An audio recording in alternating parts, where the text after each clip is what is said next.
My name is Julian Croft, and for 15 years, I built my entire world upon what I believed was the most stable foundation possible, the unbreakable bond of true partnership.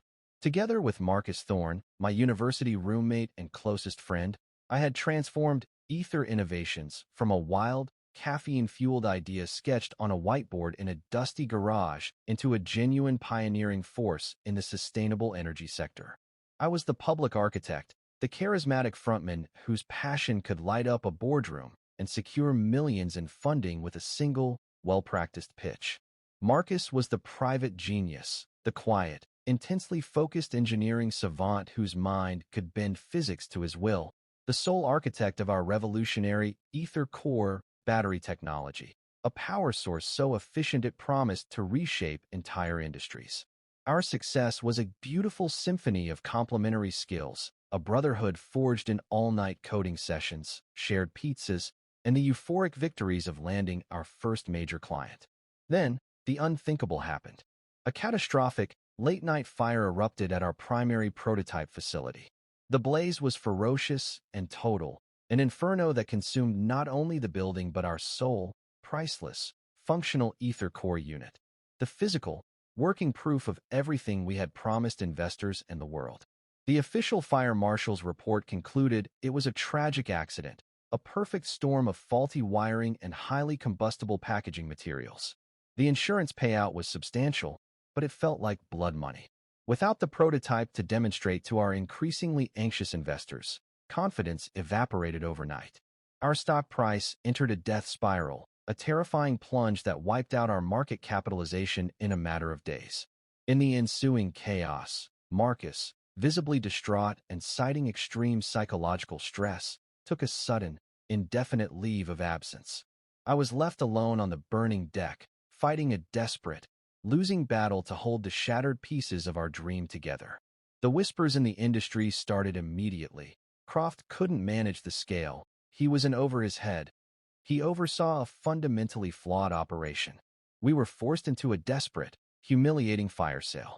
Our assets, our priceless patents, our entire intellectual property portfolio, the sum total of our life's work, were acquired for a pittance by a newly formed, enigmatic holding company called Phoenix Group.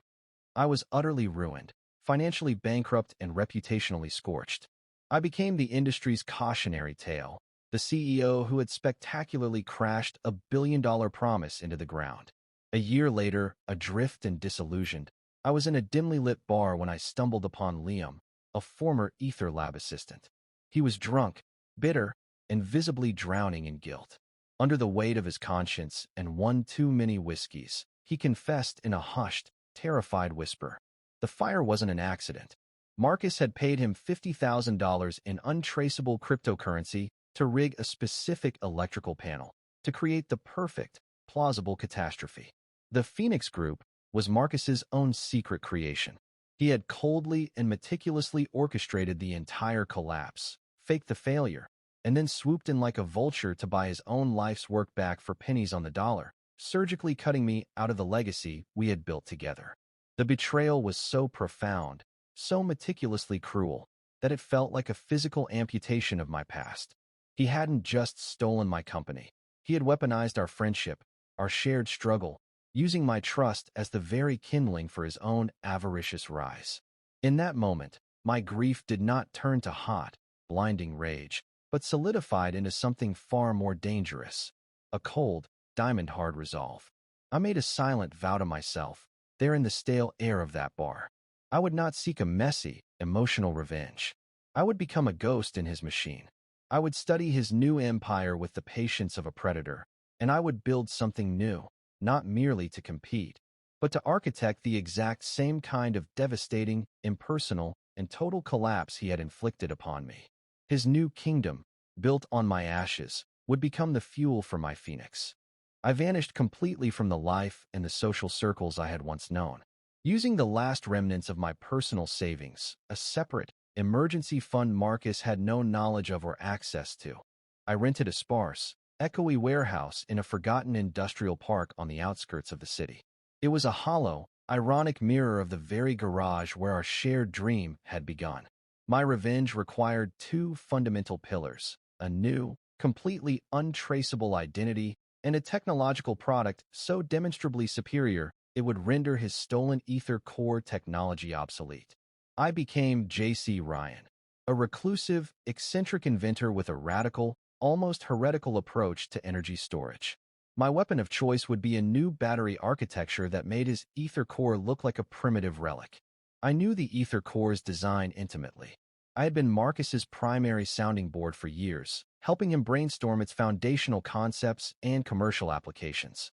I knew its one, critical, unsolvable weakness: its reliance on a specific, conflict zone-sourced rare earth mineral that was not only ethically dubious, but also prone to a dangerous thermal runaway effect if pushed beyond 95% capacity. A critical flaw he had deliberately hidden from our initial investors.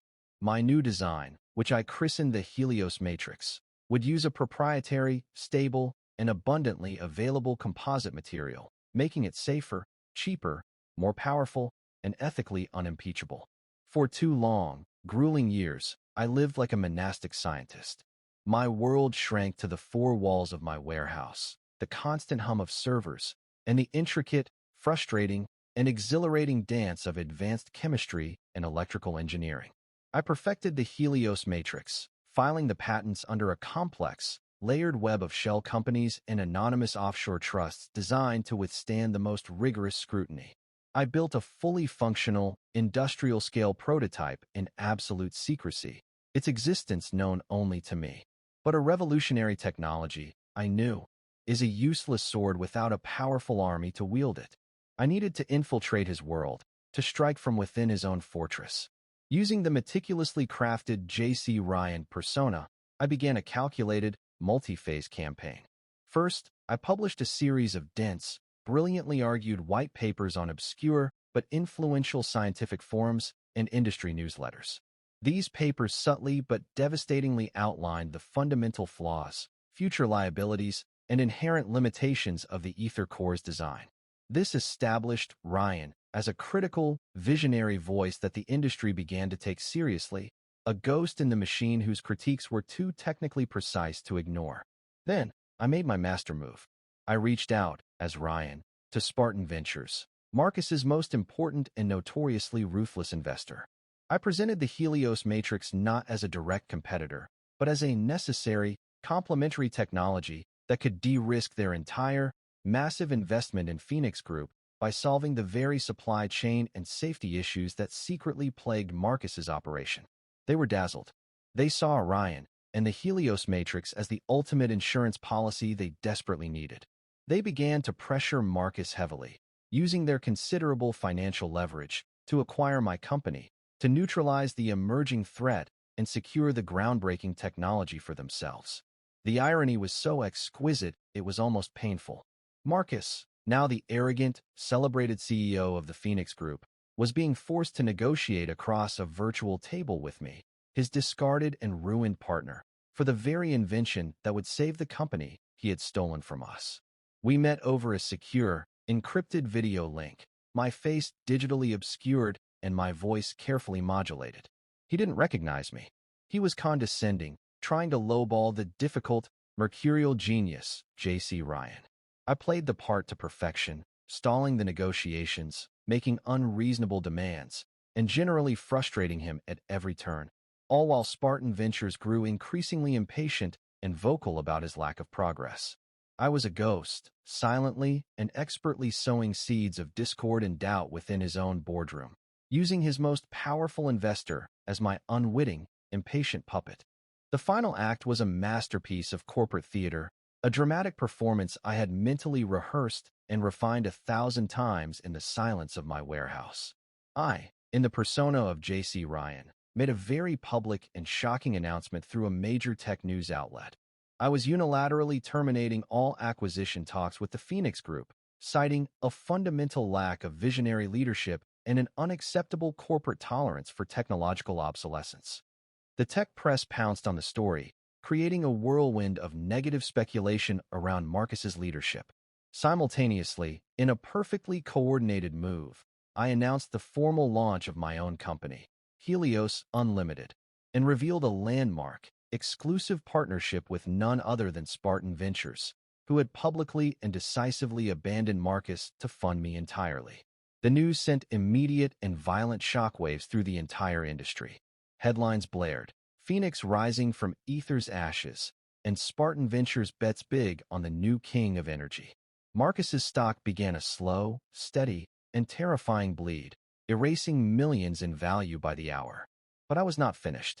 I scheduled my inaugural product launch for the exact same day and time as his flagship Ether Core 2.0 unveiling, a direct and audacious challenge. While he was on a gleaming stage in a packed convention center, surrounded by slick marketing, I stood in my converted warehouse before an audience of carefully selected journalists and industry analysts. I didn't just present the Helios Matrix's impressive specs. I conducted a live, undeniable, side-by-side comparison with the Ether Core 2.0, showcasing not only its staggering performance and safety advantages, but also a detailed, forensic breakdown of the Ether Core's fatal thermal flaw, complete with animated simulations of its catastrophic failure under stress conditions. To the watching world and his horrified investors, it was a public execution of his technology and his credibility. But the killing blow, the moment meticulously designed to shatter him completely, was still to come. As the room buzzed with the shocking revelation, I played a clear, damning audio recording. It was the sober, detailed confession of Liam, the former lab assistant, his voice echoing in the suddenly silent hall, explicitly detailing Marcus's orders and the $50,000 payment to sabotage our warehouse. The silence that followed was heavier than any sound. Then, the media frenzy erupted into an absolute firestorm. I let the chaos peak before I stepped back to the podium. I looked directly into the bank of cameras, my gaze steady. "My name," I said, my voice now my own, the voice modulation switched off, "is not J.C. Ryan. It is Julian Croft. And this is for the fire." The collapse was instantaneous and absolute. The SEC launched an immediate investigation into securities fraud and arson. His major global partners terminated their contracts within the hour. Phoenix Group's stock was rendered utterly worthless by the closing bell. A spectacular market crash played out in real time for all to see. Marcus was completely ruined, facing a bleak future of relentless criminal charges and devastating civil lawsuits that would consume him for the rest of his life. He tried to call me, his phone calls escalating from frantic, angry demands to desperate, rambling pleas for mercy and understanding. I never responded. I had reclaimed everything: my reputation, my standing, my future, and more. I had taken his future, his freedom, and his name. I stood in the bright, open space of my new Helios Unlimited headquarters, the silence no longer filled with the ghost of grief, but with a quiet, formidable power. I had not just rebuilt. I had engineered a victory so complete it utterly erased his existence from the narrative he had tried to steal. My phoenix had risen, and its first and only act was to burn his entire stolen kingdom to the ground, leaving no trace behind but ash and a stark, enduring lesson in the ultimate cost of betrayal.